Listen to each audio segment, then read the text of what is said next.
Good morning, everyone. I am Bernadine Ikatindoy, and I will be discussing about paraphrastic approach today. So, have any of you heard about this approach? Is it familiar? As we dive deeper into this topic, I would like to recall the three different language models that were discussed a week ago. So, those three models are first, the language model. Second, the cultural model, and the third is the personal growth model. So, what does these three models do to our different teaching models or to the different teaching approaches of literature? So, these three models are incorporated to the approaches so that it gives rise to methods, which is the way of teaching something which uses classroom activities in order for the students or learners to learn.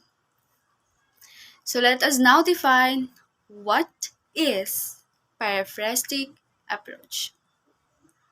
So paraphrastic approach is primarily paraphrasing and rewording the text to simpler language or use other languages to translate it. So it is simply paraphrasing words, texts, or different poems or literary texts that are presented by the teacher or professors.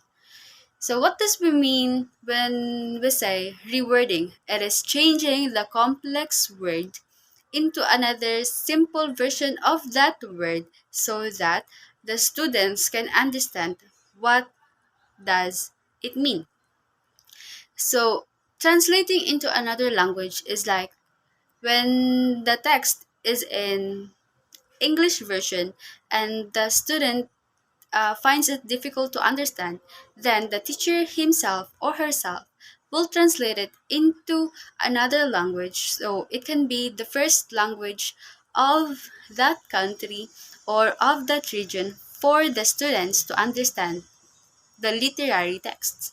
So second, we have paraphrastic approach according to Wang and MB 2007. So this approach deals with the surface of the text. So what does we mean when we say the surface of the text? It only means that we are going to deal with the words integrated into that literary text, and we are not going to intervene with the meaning of the text. We are just changing the words, we are just rewording it, we are just translating it, but we are not going to change the meaning of the text.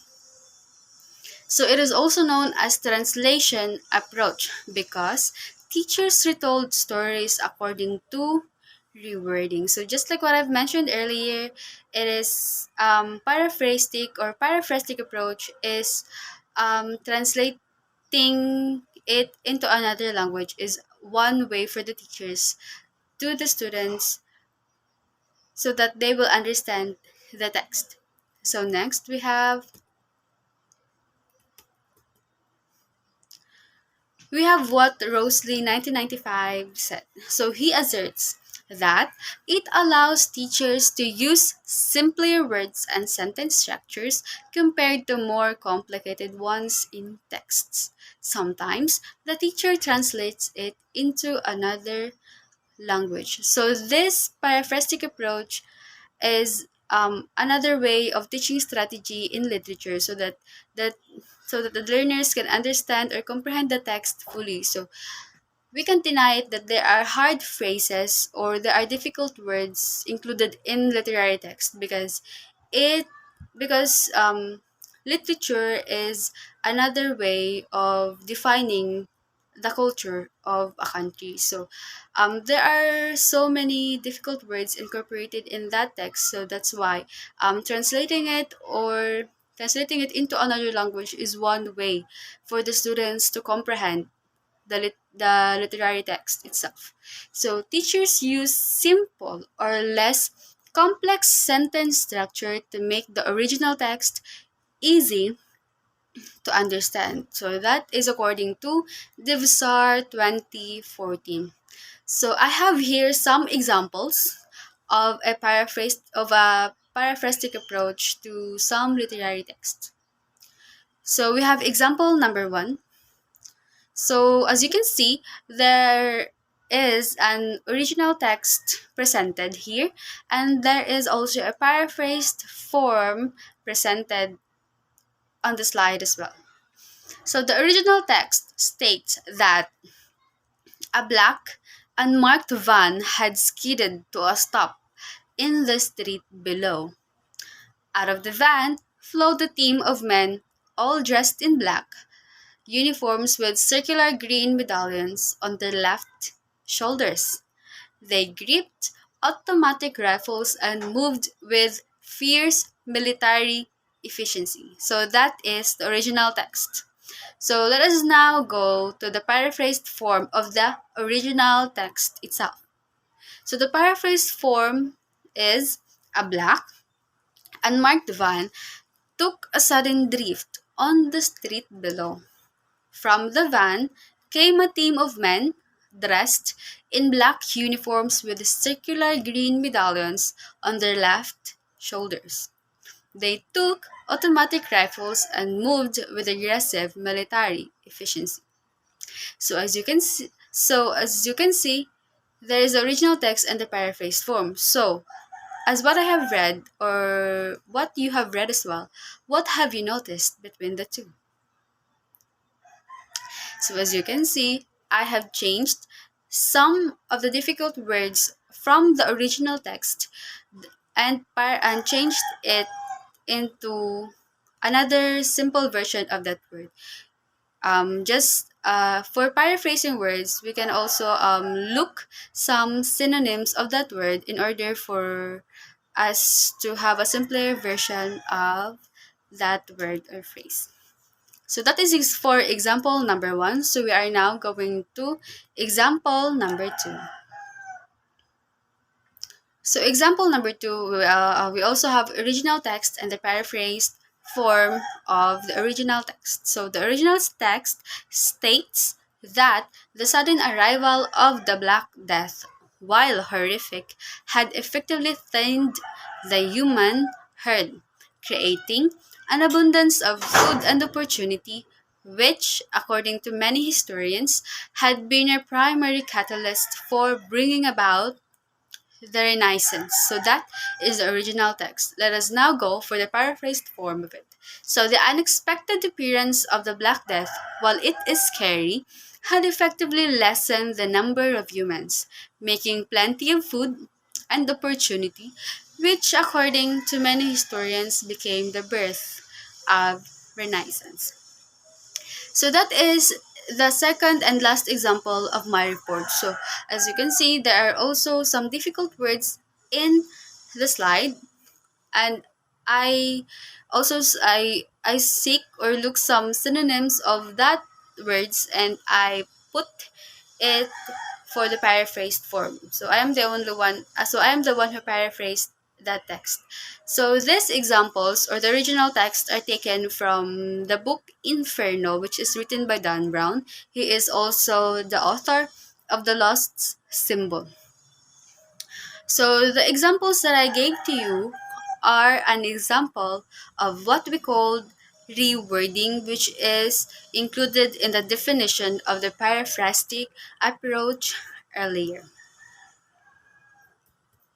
So next, some philosophers have believed that apparent reference to and quantification over non-existent possible could be eliminated by contextual definition, i.e. or for example, paraphrased away from whole sentences in which they occur.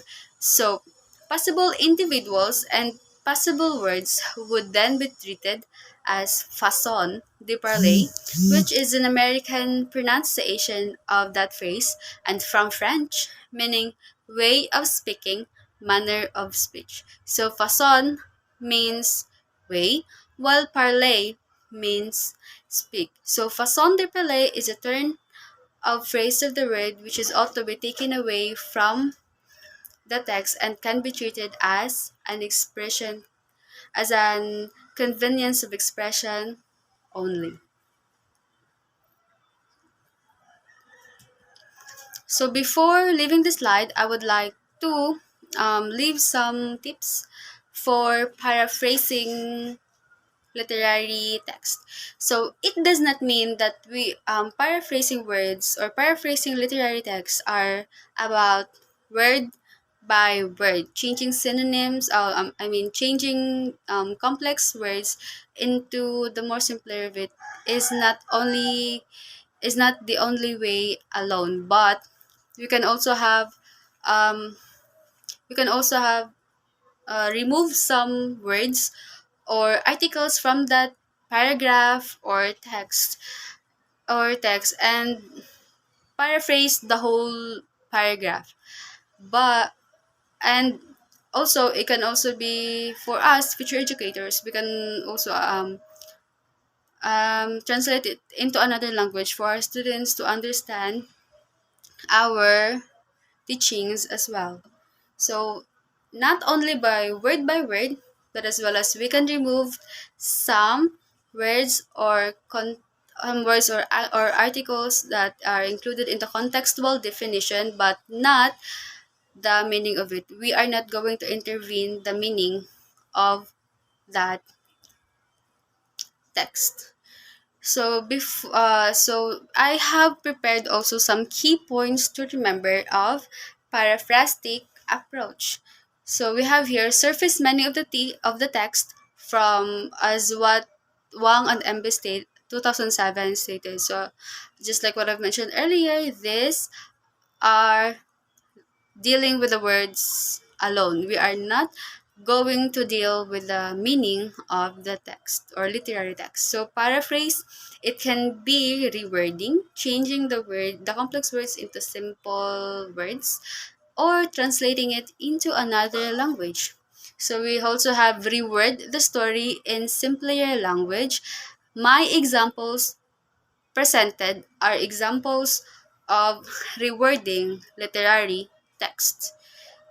So, translating it into another language. So, for just like what I've mentioned, from English version of the text, the teacher can also give her own example of the text, but into another language. Just like he or she can have Filipino, Bisaya, or Hiligaynon. It depends on him or her. Just it is just a teaching method or strategic thing to do for the students to fully understand or comprehend the text. So we also have the beginners of target language.